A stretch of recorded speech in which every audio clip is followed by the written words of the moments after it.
up, guys?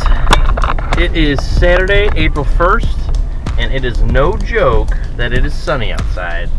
It is about 52 degrees, and I'm headed up to the store so I can renew my fishing license. And we're going to take advantage of this nice weather today and see what we can do. I have two spots in mind. The first spot is Lake Speedway, which is just this little pond that has like bluegill and little hybrids in there, little small fish. And it's fun to catch fish over there just because, you know, it's easy. It's easy fishing, it's fun fishing, and I need a confidence boost when it comes to fishing every once in a while because obviously, as you guys all know, I'm not no professional, alright? I'm a professional amateur fisherman. And then the second place is over by Riverview Park in Lake Station.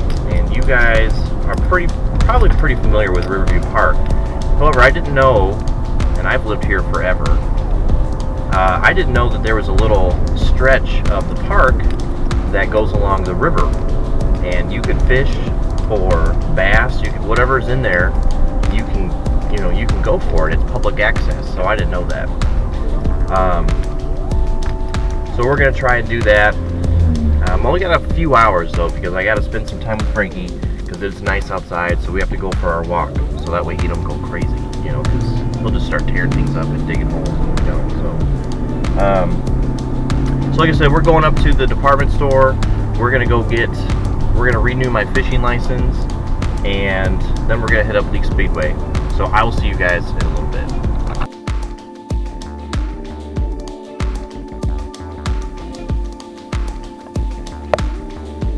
Alright guys, just got done with the department store, renewed up on that fishing license, so that way the DNR can't come take my house once I catch a fish. So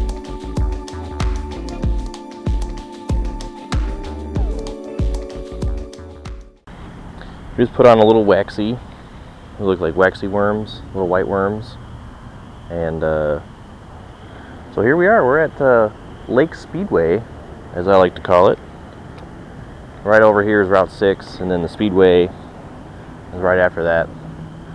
So, a lot of people think there's not a lot in this pond. There's not really anything in here that's alive, but last year there was quite a few people around this pond that caught some fish, and they're all little baby fish, but like I said, it's fun to catch. So we're going to see what we can do.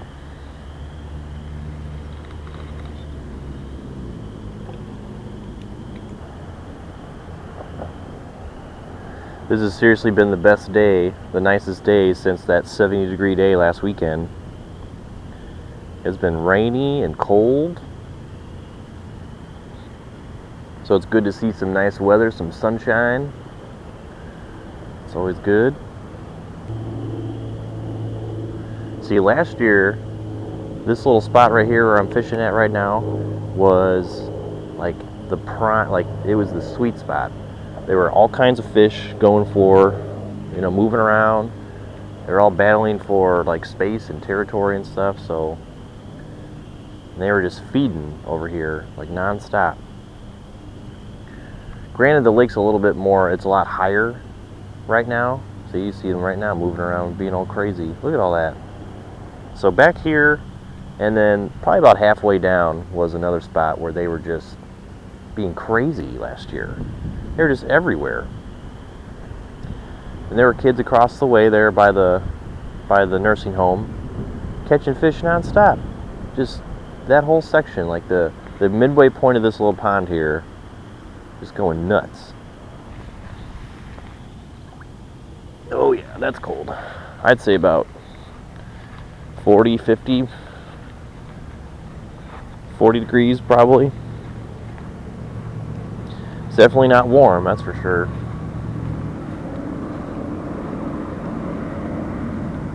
So you move up closer to the road. So I'd say about right here, probably.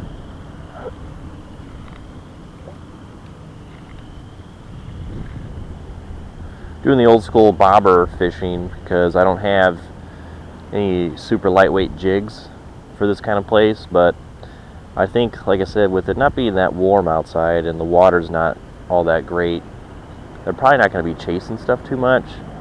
It's going to have to be something that's going to be right in front of their face for them to want to pick up. So no bite still. There's the waxy worm. If you guys want to see what it looks like.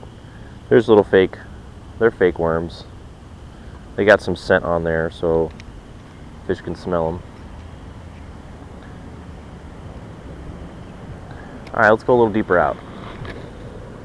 Oh. Or not. Or let's get a wind knot. That's always good too. Well, that's great. Might have to cut all this off.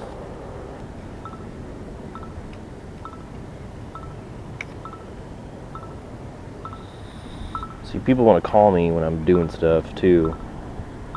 It's probably Ashley.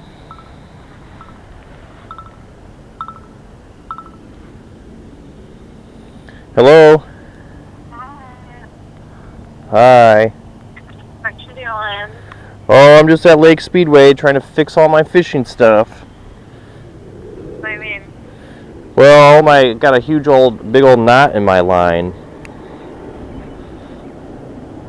So everything's all messed up over here. And I think I might be stuck in the mud, so I don't know if I'm going to be able to get out of here. I might just quit. Sell all my stuff, you know? That sounds like a good idea. You want me to sell all my stuff? Yeah. Then give me follow the money. Alright, love you. Love you. Bye. Love you too. Bye. Okay, let's try it again. Now that we've recouped. Hopefully we don't get tied up anymore. Jeez. Just trying to go fishing, you know?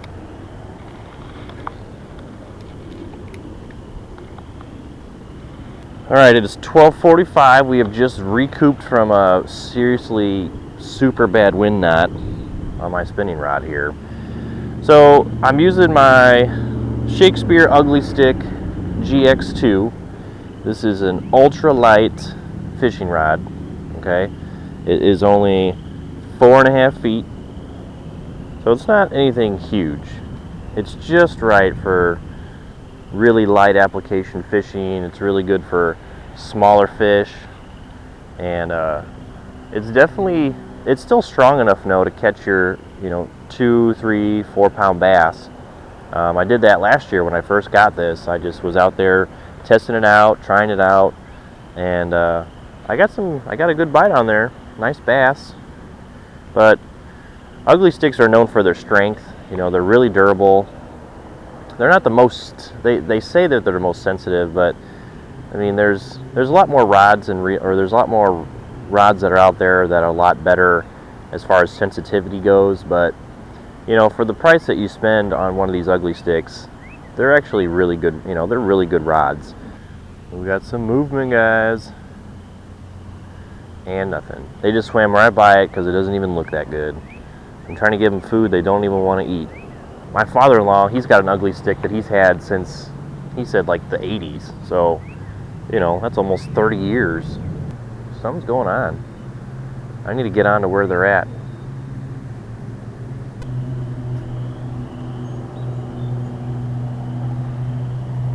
Uh-oh, here we go. Here we go, guys. Come on, take it. Take it.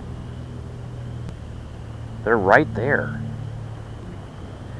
I don't know if you guys can see it on the camera, but I could see it. I keep seeing all these darts of motion going on. They're under there.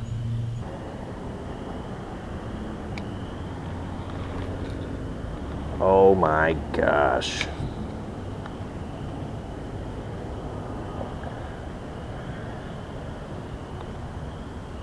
Alright, well, we're done here. Look at that.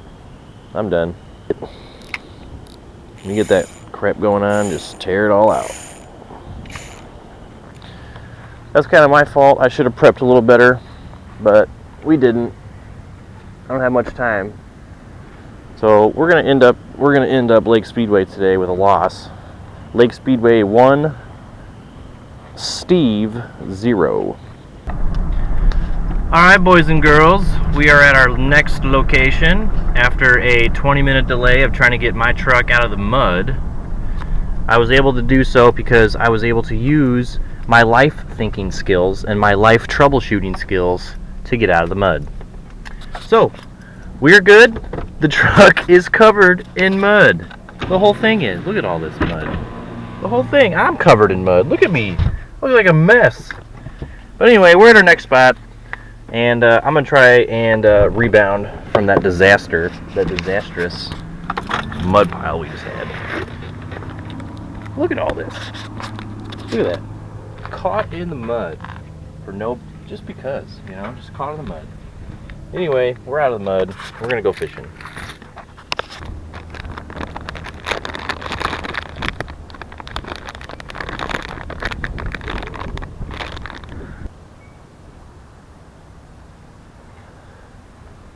Alright, so what we got now is our 7-foot medium light Daiwa spinning rod. We got 10-pound braid on here. It's yellow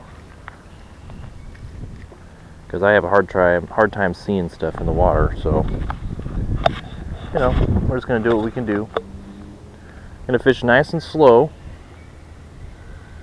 so I'll probably do a lot of talking. So we're gonna be hanging out.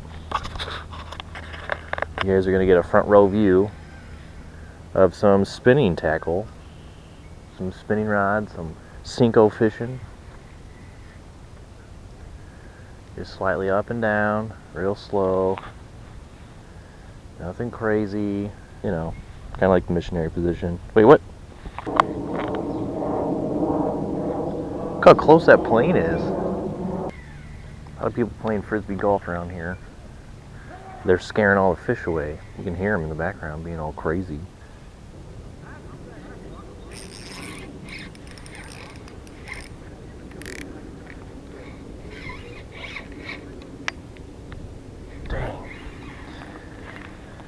Thought I had something, but I'm probably caught. Oh, wow.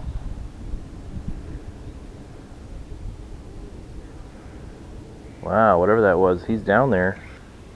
So now that I'm facing the water a little bit, or the sun a lot more, I have my sunscreen mask on because I have vitiligo.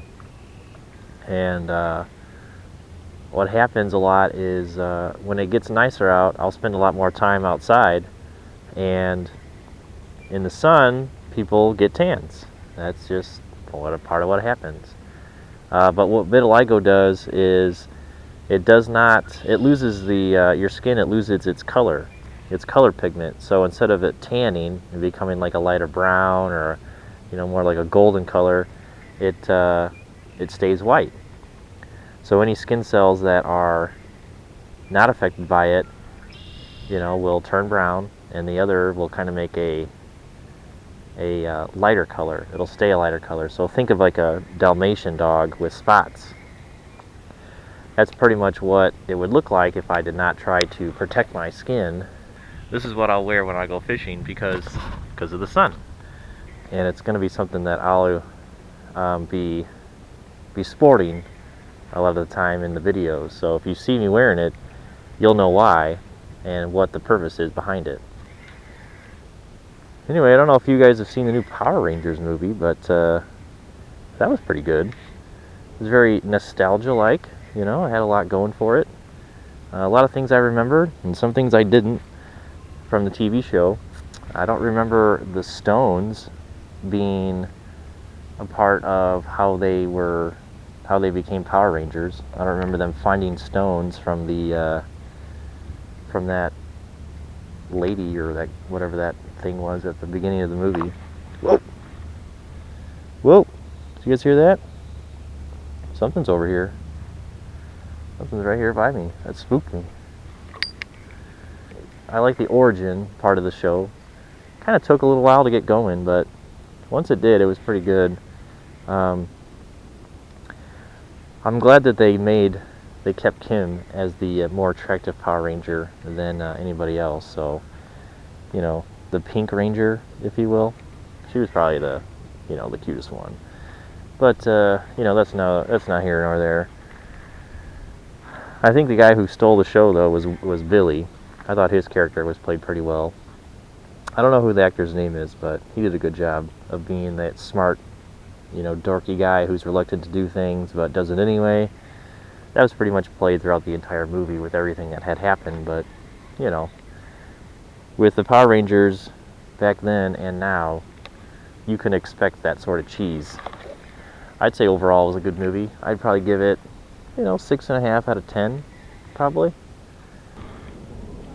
Alright, we gotta get going because I need to get to the next spot. Alright, so we're at Riverview, and this is the first time I've fished at this park before, so I kind of don't know where to go. I don't know how to get down. I see the river and I see people over here, so it's just a matter of finding the right path and then heading over there. So, some of you might be familiar with this place, Riverview. It's in Lake Station. So I've heard there's good things down here, and so far I've had no luck today. No luck at all. But hopefully this will change that, and we can get on some fish. So let's see if I can find my way down here.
Alright guys, we're back at the house.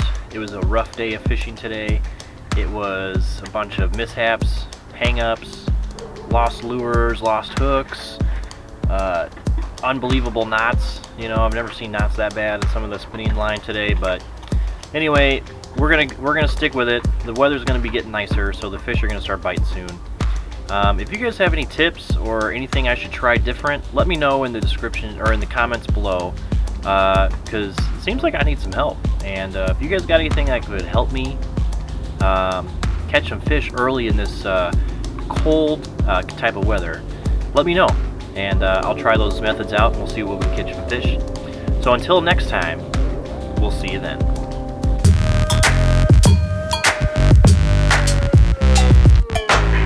Alright, we're gonna move down just a little bit.